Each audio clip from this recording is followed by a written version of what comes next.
Bharatiya Janata party की जड़ों को हिलाने का काम माननीय अखिलेश यादव हमारे जननायक ने किया है।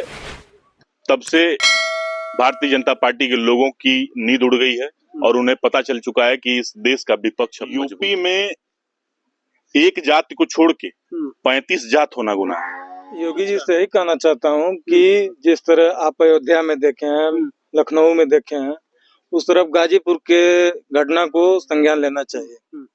ना तो बुलडोजर चला है, ना ही इनकाउंटर हुआ है और ना ही कोई कठोर कार्रवाई हुई है और ना ही परिवार को शासन प्रशासन से कोई मदद के लिए सहयोग के लिए यूपी में सूबे के मुखिया रामराज की दुहाई देते हैं, लेकिन लगातार जिस तरह से यूपी में घटनाएं घट रही हैं, बेटियों के साथ बहनों के साथ दुराचार हो रहा है, वो कहीं न कहीं उस रामराज की बात पर सीधे तौर पर बता रही बातें कि सारी कोरी बातें हैं।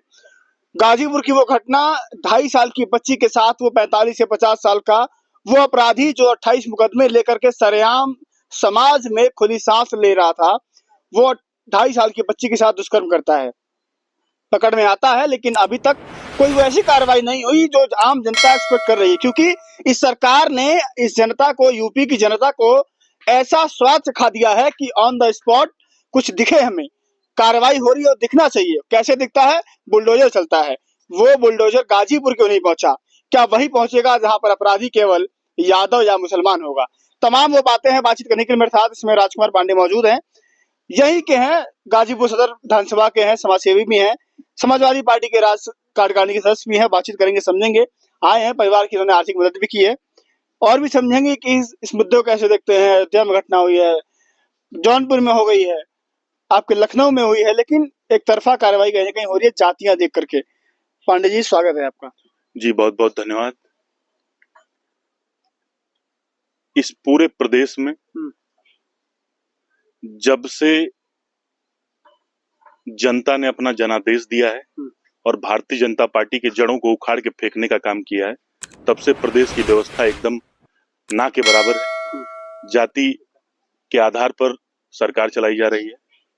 इस तरीके की घटना को आज 10 दिन से ऊपर हो गए हैं, अभी तक ना बुलडोजर चला है, ना फर्जी हाफ इनकाउंटर हुआ है, ना फुल इनकाउंटर हुआ है। गाजीपुर में बुलडोजर क्या पता ना हो, मौजूद ना हो, अयोध्या में था तो चल गया।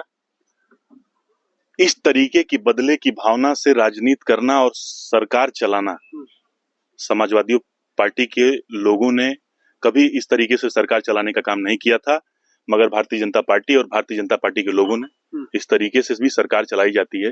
ये हमें एक, जब से देश आजाद हुआ है, पहली बार यह देखने को और समझने को मिला है। तो इस पर जब हमारी सरकार बनेगी तो हमारे नेता जो निर्णय लेंगे, हम लोग उसको फॉलो करने का काम करेंगे। लखनऊ में कुर्सी की खींचातान चल रही है, उसके बीच में जनता के साथ जो चीजें हो रही हैं, लगता है कि कुर्सी की खींचातान जनता के साथ जो हो रहा है, ध्यान नहीं जा रहा वहां पे। देखिए, ये आपस की लड़ाई में उलझे हुए हैं और पूरा प्रदेश की कानून व्यवस्था बेलगाम है। इससे ये जो घटना आज हमारे सदर विधानसभा में हुई है, ये बहुत बड़ी घटना है और अभी तक इस घटना का मैंने किसी अंतर्राष्ट्रीय चैनल पे और किसी बड़े चैनल पे नहीं देखा। आज 7-8 दिन हो गए हैं घटना को। ना तो बुलडोजर चला है, ना ही इनकाउंटर हुआ है और ना ही कोई कठोर कार्रवाई हुई है और ना ही परिवार को शासन प्रशासन से कोई मदद के लिए, सहयोग के लिए परिवार से मिलने आया है। तो हम समाजवादी लोग हैं, हमारा बहुत बड़ा परिवार है। हम लोग अपने परिवार की लड़ाई अपने सांस के अंतिम सांस तक लड़ने का काम करते हैं। समाजवादियों का इतिहास रहा है कि सड़क से लेकर सदन तक जनता की आवाज, सर्व समाज की आवाज, उनकी जरूरत को मांगने का काम किया है और उनकी लड़ाई को लड़ने का काम किया। आप कह रहे हैं मीडिया ध्यान नहीं दे रही है। मीडिया पूरे अयोध्या पे छापी हुई है, सुबह से देखिए, कल से मीडिया पे अयोध्या चल रहा है, ध्यान तो दे रही है मीडिया। मीडिया को जिस हिसाब से मैनिपुलेट करके चलाया जा रहा था, जब से भारतीय जनता पार्टी की जड़ों को हिलाने का काम माननीय अखिलेश यादव हमारे जननायक ने किया है, तब से भारतीय जनता पार्टी के लोगों की नींद उड़ गई है और उन्हें पता चल चुका है कि इस देश का विपक्ष अब मजबूत है। तो धीरे धीरे मीडिया के सुर बदलने शुरू हुए हैं। आगे आगे आप देखते जाइए। मीडिया भी, जो देश का चौथा स्तंभ कहा जाता है, वो अपने कर्तव्यों का अगर निर्वहन करने लगता तो अभी तक इस परिवार को पूर्णतः न्याय मिल चुका होता। जैसे हर मामलों में मिल रहा है। यादव जी, यूपी में यादव मुसलमान होना गुनाह है क्या? यूपी में एक जाति को छोड़ के 35 जात होना गुनाह है। अच्छा, स्वजातीय मुख्यमंत्री जी के स्वजातीय होना छोड़ करके, खुल के बोलिए। स्वजातीय में भी 50% लोग उनसे खुश होंगे, 50% नहीं खुश है, हमारी पार्टी के साथ खड़े हैं। और आप दूसरी बात करिए, क्षत्रिय समाज महाराणा प्रताप का वंशज रहा है। क्षत्रिय समाज को कलंकित करके इसने जिस तरीके के काम करने का काम किया, मैं पूरे दावे के साथ कह सकता हूं कि कहीं ना कहीं पूरा क्षत्रिय समाज इस घटना से मर्माहत है, दुखी है।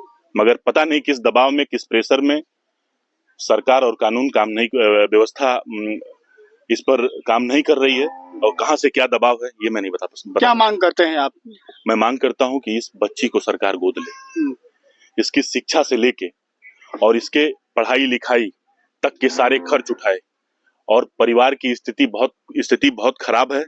इस परिवार को मिनिमम 1 करोड़ रुपए मुआवजा देकर परिवार की स्थिति को सही करने का काम करें। आरोपी के साथ क्या चाहते हैं? आरोपी को बीच चौराहे पर खड़ा करके गोली मारने का काम करे, या फांसी पर लटका के। अभी मैं आपके यहाँ पर जहां मैं अभी आया हूं, आपसे मेरी वार्तालाप हो रही है, यहाँ आने से पहले मैं थाने गया था। थाना अध्यक्ष से मेरी बात हुई है। मैंने कहा ये जो गोसंदेपुर का प्रकरण हुआ है मेरी विधानसभा का, इसकी विवेचना जितना जल्दी हो सकता है करके कंप्लीट, इसकी कॉपी न्यायालय को सबमिट कराने का काम करिए। हम लोग हर तरीके से लड़ाई को लड़ने का काम करेंगे। तो इसो ने तो कहा है कि भैया बहुत जल्दी इसको जो है हम लोग क्लोज करेंगे। मैं स्वयं इसको विवेचना कर रहा हूँ। मेरे साथ पंकज यादव मौजूद हैं, जिला अध्यक्ष वर्तमान के। लगता है कि तमाम आप तो पूरा पहले दिन से लगे हुए हैं, जो भी नेतागण सबको देख रहे हैं।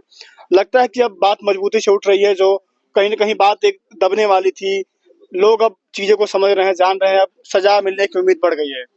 नहीं, मेरे भाई राजकुमार भैया जो आज मदद किए हैं, हमको लग रहा है कि इससे देखकर आगे आने वाले जो हमारे समाज के लोग हैं और बढ़ चढ़कर इस बच्ची का देखभाल करेंगे। और मैं योगी जी से यही कहना चाहता हूं कि जिस तरह आप अयोध्या में देखे हैं, लखनऊ में देखे हैं, उस तरफ गाजीपुर के घटना को संज्ञान लेना चाहिए। ठीक है, तमाम लोगों से बातचीत हुई। जिस तरह से लगातार ये कहा जा रहा है कि कार्रवाई जो हो रही है उसमें जातीय एंगल देखा जा रहा है, वो मत देखिए, मानवता को देखिए। यहाँ पर अन्याय हुआ है 2.5 साल की बच्ची के साथ, कहीं न कहीं जीवन के साथ उसके खिलवाड़ हुआ है। आरोपी को सजा मिले, सबक सबको मिलनी चाहिए। कहीं न कहीं एक आरोपी अगर सजा होती है तो 28 मुकदमे है उसके पास, 29वां हो चुका है, 30वां न कर पाए उसके पहले उसको सजा हो जानी चाहिए। लाखों दर्शक जो लोग देख रहे हैं, आप लोग कोई भी सवाल होगा आप लोग हमसे पूछिएगा, क्योंकि हम लगातार इस मामले को पहले दिन से उठा रहे हैं, यहीं पर डटे हुए हैं। जब तक न्याय नहीं होगा हम कहीं नहीं आएंगे। फिलहाल के लिए नमस्कार।